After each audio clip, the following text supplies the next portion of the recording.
Baiklah, saya akan menjelaskan tentang gerak. Gerak adalah berpindahnya benda dari satu tempat ke tempat yang lainnya. Adapun definisi dari gerak adalah sebagai perubahan tempat atau kedudukan, baik hanya sekali maupun berkali-kali. Kali ini saya akan menjelaskan apa yang dimaksud dengan gerak lurus beraturan. Gerak lurus beraturan adalah gerak suatu benda yang lintasannya berupa garis lurus dengan kecepatan tetap. Kecepatan dapat ditulis dengan persamaan P sama dengan S per T, di mana P adalah kecepatan meter per sekon, S jarak tempuh meter, T adalah waktu yang diperlukan. Baiklah, saya akan menjelaskan alat dan bahan pada gerak lurus beraturan atau GLB.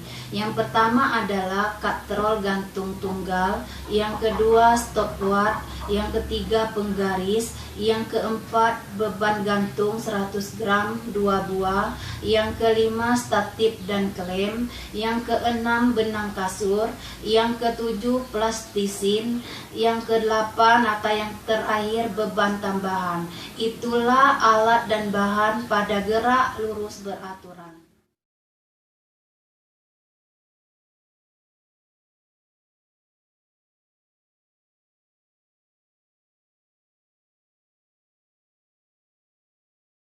Assalamualaikum warahmatullahi wabarakatuh. Baiklah, di sini kami akan mempraktekkan tentang gerak lurus beraturan. Yang pertama,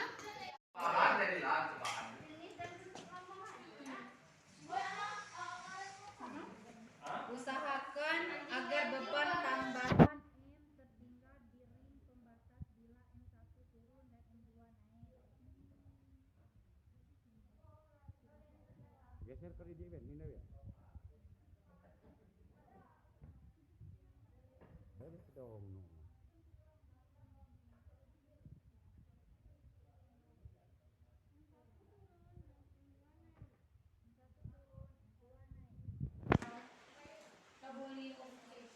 M1 udah mulai kan? Awak pernah? Iya. Kasih sampai nak kita dong. Nada sah, yuk mah. Nah A, yuk kan B. Nah katanya yuk A, das A. Ujian belalai lagi lah ya. Mulai.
Ya kuni banyak dong bersilpi kona.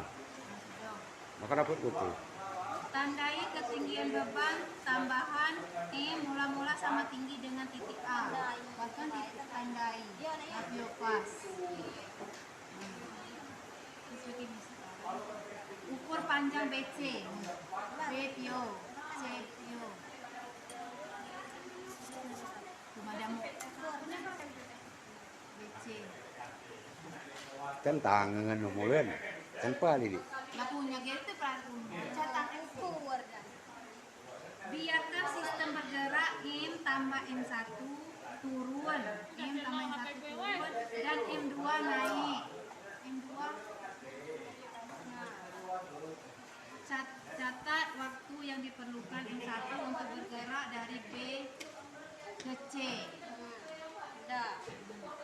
Ulangi percobaan sampai 5 kali dengan jarak BC yang berbeda-beda, tinggi A tetap, B tetap, C berubah.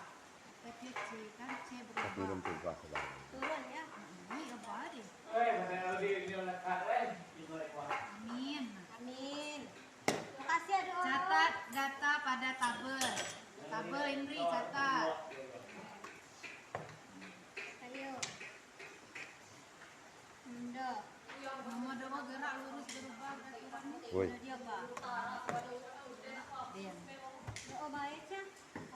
Agak ya. Rongkok minum tugas kuna. Lewat tahu tadi.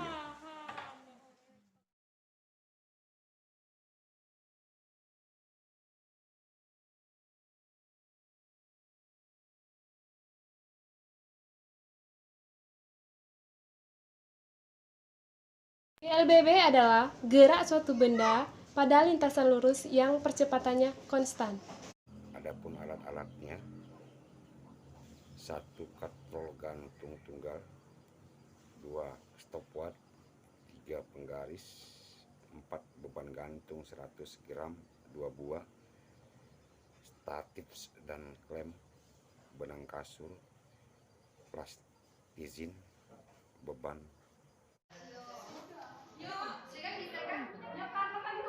Belum bawa, belum masuk ke mesin.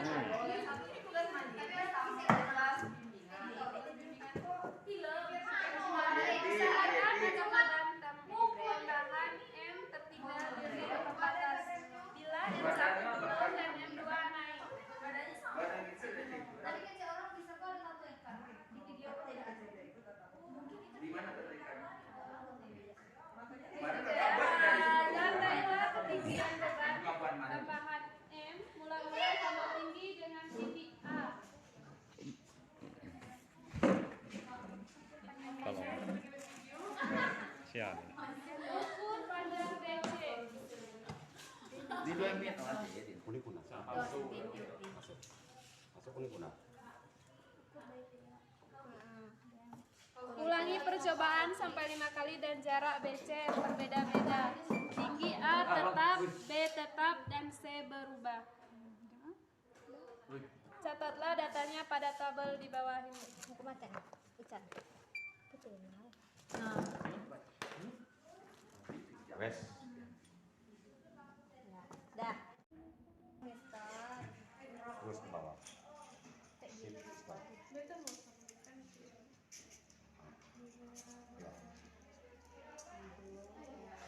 Masih cuy.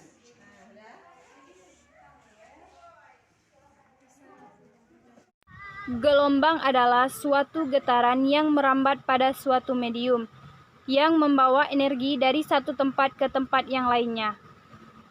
Baiklah, kali ini saya akan menjelaskan apa yang dimaksud dengan gelombang transversal. Gelombang transversal adalah gelombang yang memiliki arah rambatnya tegak lurus dengan arah getarannya.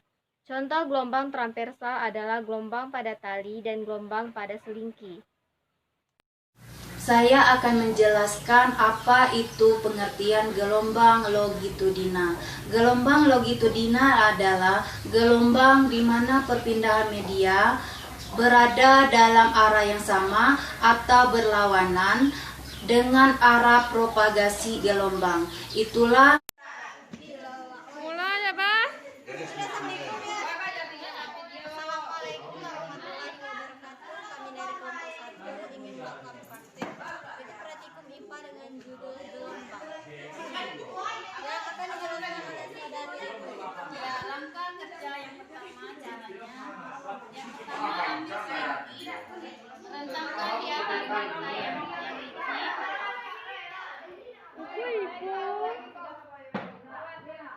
Ikat salah satu ujung selingki pada tiang yang cukup kokoh atau dipegang oleh teman. Yang lain dipegang sendiri. Dua, jika ujung selingki yang anda pegang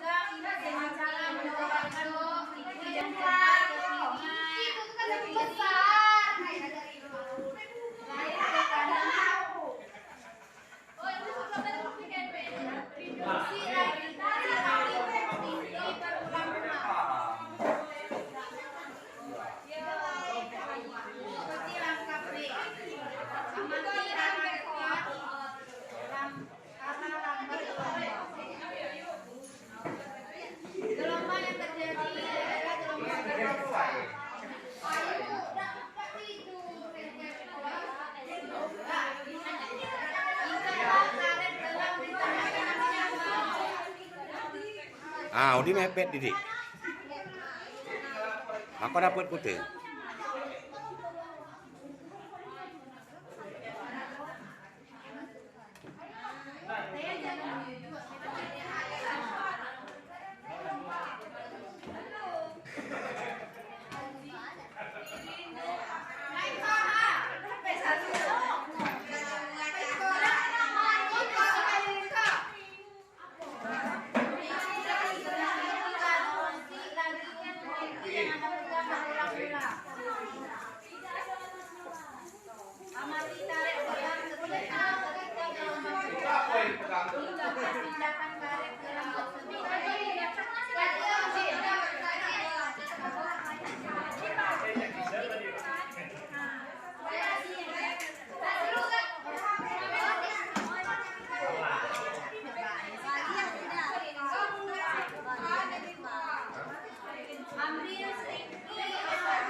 Video apa memuko dia.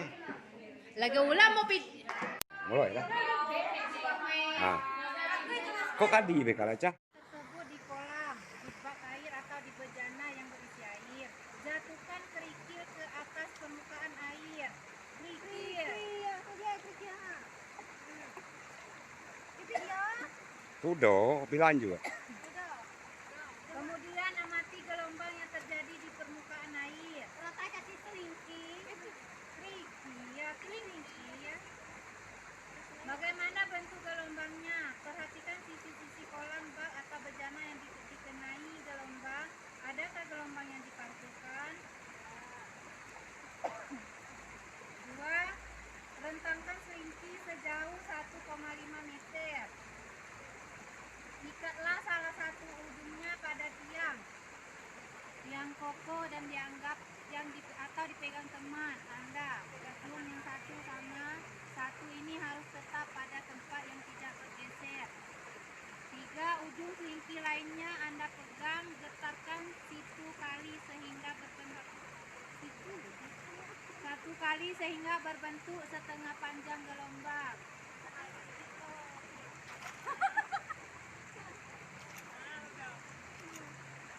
Amati perambatan setengah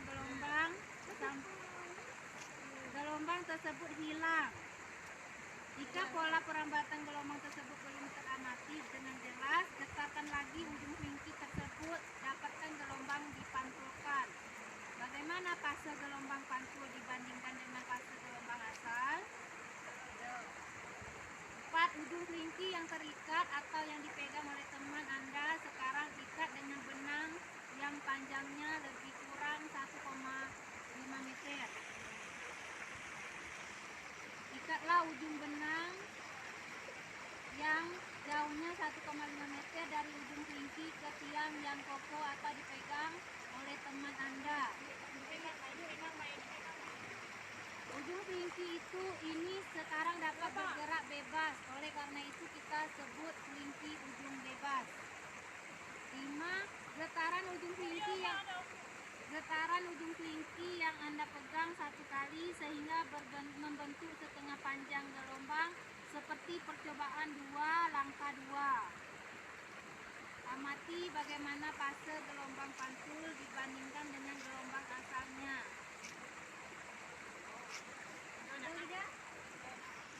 Baiklah, kali ini saya akan menjelaskan hal-hal yang menimbulkan gelombang stasioner.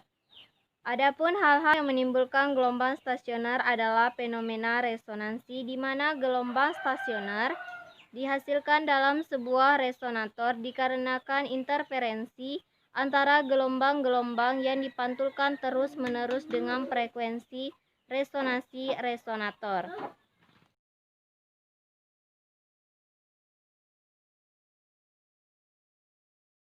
Baiklah, saya akan menjelaskan tentang pengertian sifat cahaya. Pengertian sifat cahaya secara umum adalah merambat lurus, dapat dipantulkan, dapat diuraikan, dapat dibiaskan, serta dapat menembus benda bening. Pemantulan cahaya adalah proses terpancarnya kembali cahaya dari permukaan benda yang terkena cahaya. Pun alat dan bahan yang digunakan dalam percobaan pemantulan cahaya adalah yang pertama cermin datar 3 x 6 cm kuadrat, yang kedua cermin cembung, yang ketiga cermin cekung, yang keempat lampu senter, yang kelima busur derajat, yang keenam kertas putih, yang ketujuh lilin, yang kedelapan layar atau tabir kertas, dan yang kesembilan celah cahaya.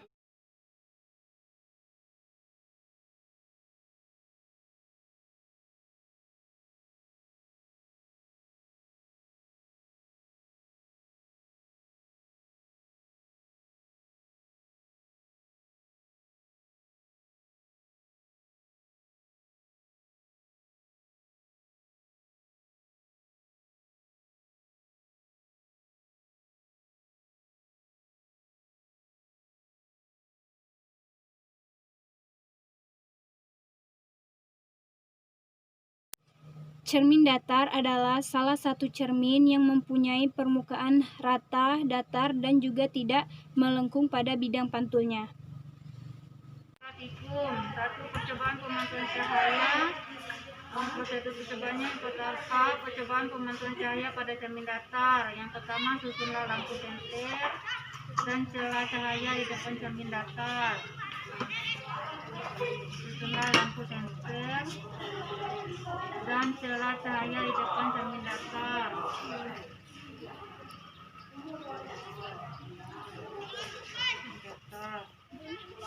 Mulai nyalakan lampu senter dan amati dan dengan baik jalannya berkas cahaya pada saat sebelum dan sesudah mengenai cermin datar.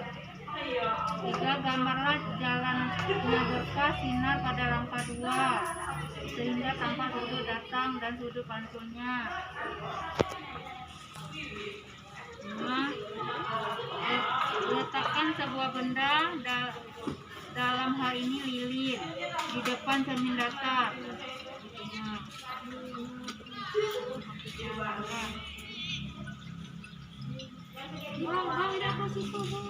Halo. Oi.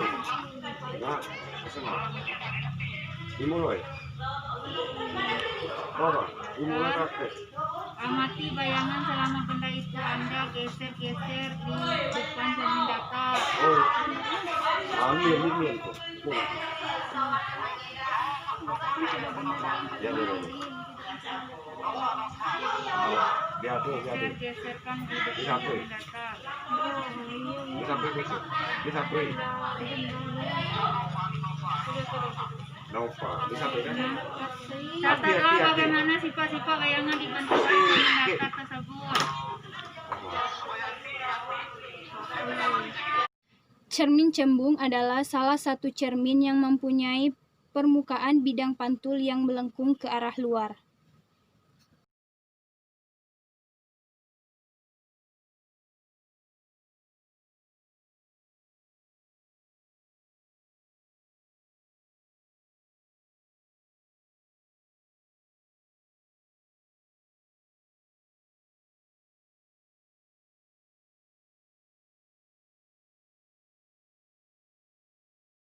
Percobaan pemantulan cahaya pada cermin cembung. 1. Susunlah alat. Nyalakan lilin dan amati dengan baik jalan berkas cahaya. Yang putih ini tidak. Di sini ini yang putih. Lilin di tengah.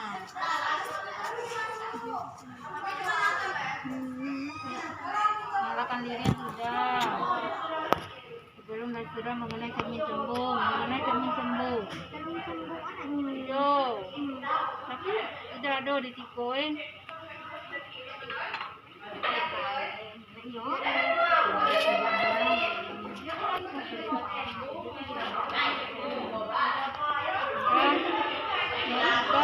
Gambarlah jalan pada langkah 2, sehingga nampak sudut datangnya sudut pangsilnya serta bayangan yang terbentuk. Center belakang pakai center. 4. Catatlah bagaimana sifat yang dibentuk dan cermin cembung. Dicatat.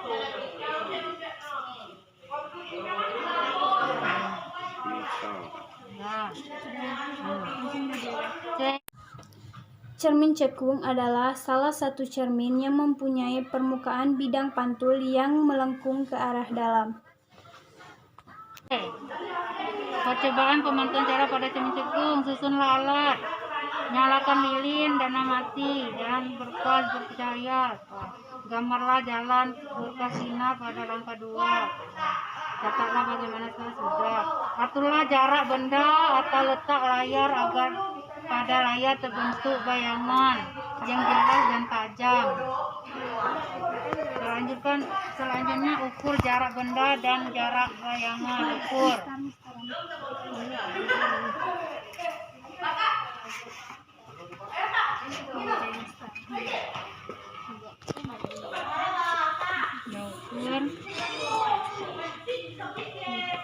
Jika benda di depan cermin cekung terus digeser, benda yang ada di depan cermin cekung digeser menjauhi cermin, digeser menjauhi cermin.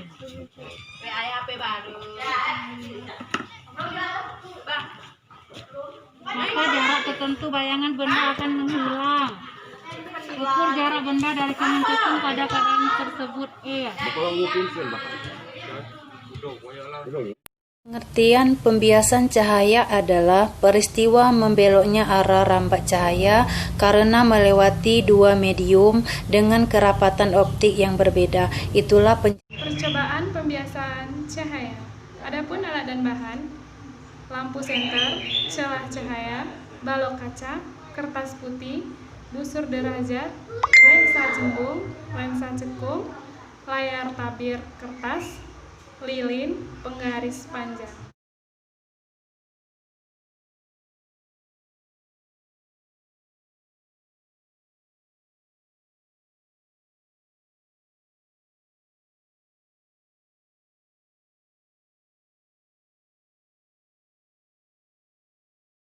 Percobaan pembiasan cahaya. Susun lampu senter.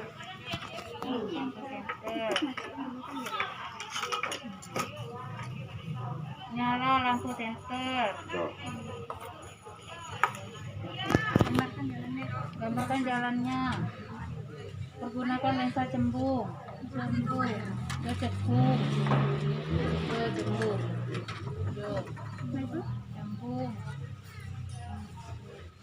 Hai guys.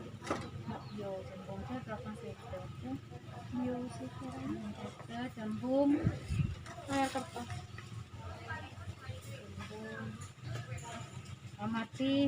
Mengamati sebuah huruf pada buku.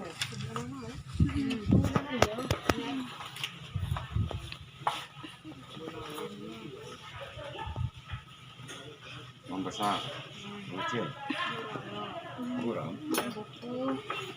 Susunlah lensa cembung layar. Susunlah lensa cembung layar lilin.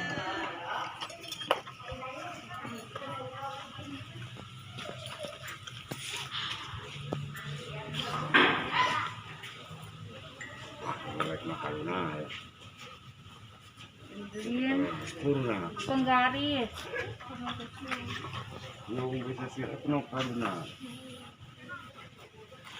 Atur letak lilin dan lensa cembung agar diperoleh bayangan nyala lilin. Atur lensa cembung agar diperoleh bayangan lilin. Pergunakan sebuah lensa cekung.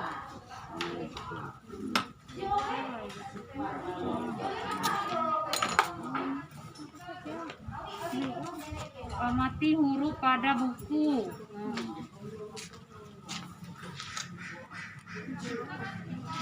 Jelas.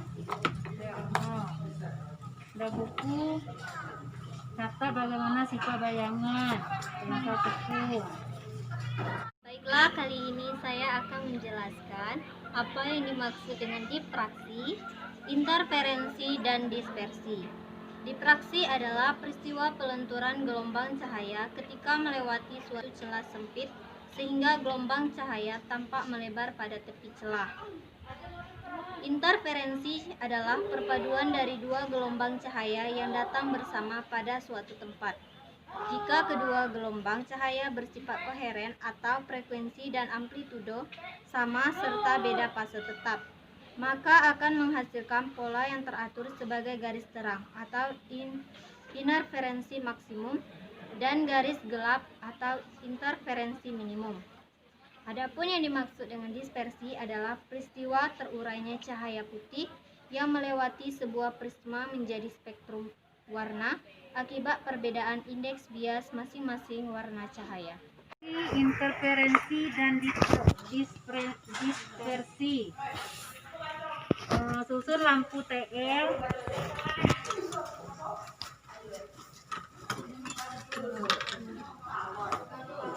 penggaris panjang dan kisi. Setelah lampu TL dinyalakan,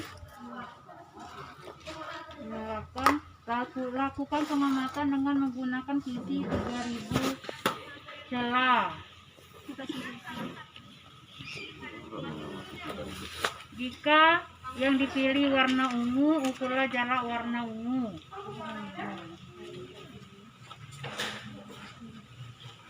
Ukur jarak kisi ke lampu TL.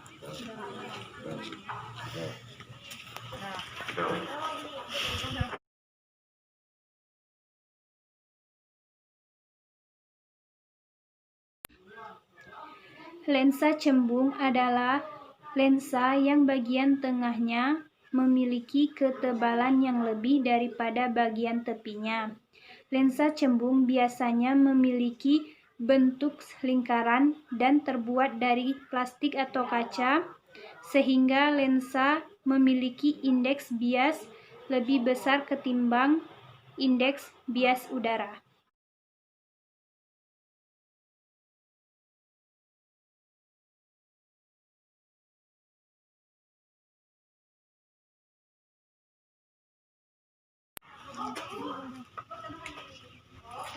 Percobaan lensa cembung. Susunlah lensa pada dudukannya dan letakkan di antara layar dan sumber cahaya. Layar, sumber cahaya.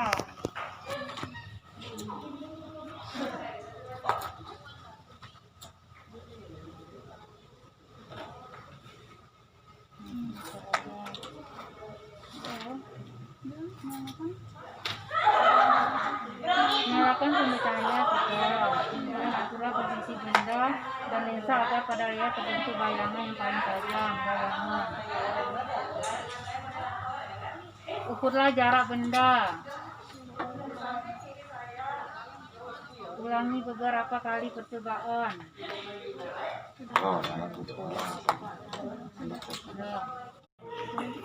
Mencekung.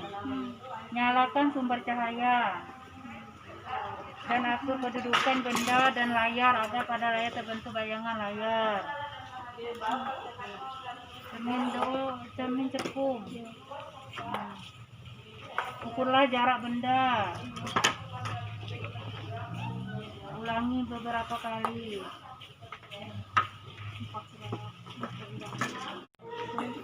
Mencekung. Nyalakan sumber cahaya dan atur kedudukan benda dan layar agar pada layar terbentuk bayangan layar. Cermin cekung.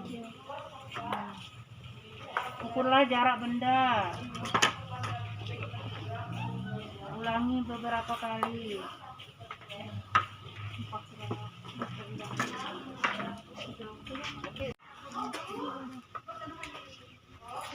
Percobaan lensa cembung. Susunlah lensa pada dudukannya dan letakkan di antara layar dan sumber cahaya.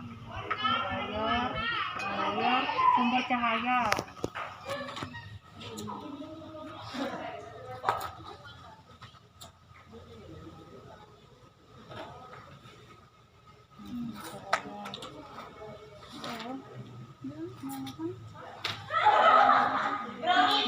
pemecahnya tetap. Dan aturlah posisi benda dan lensa agar pada layar terbentuk bayangan yang paling tajam. Bayangan.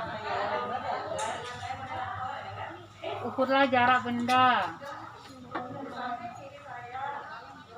Ulangi beberapa kali percobaan.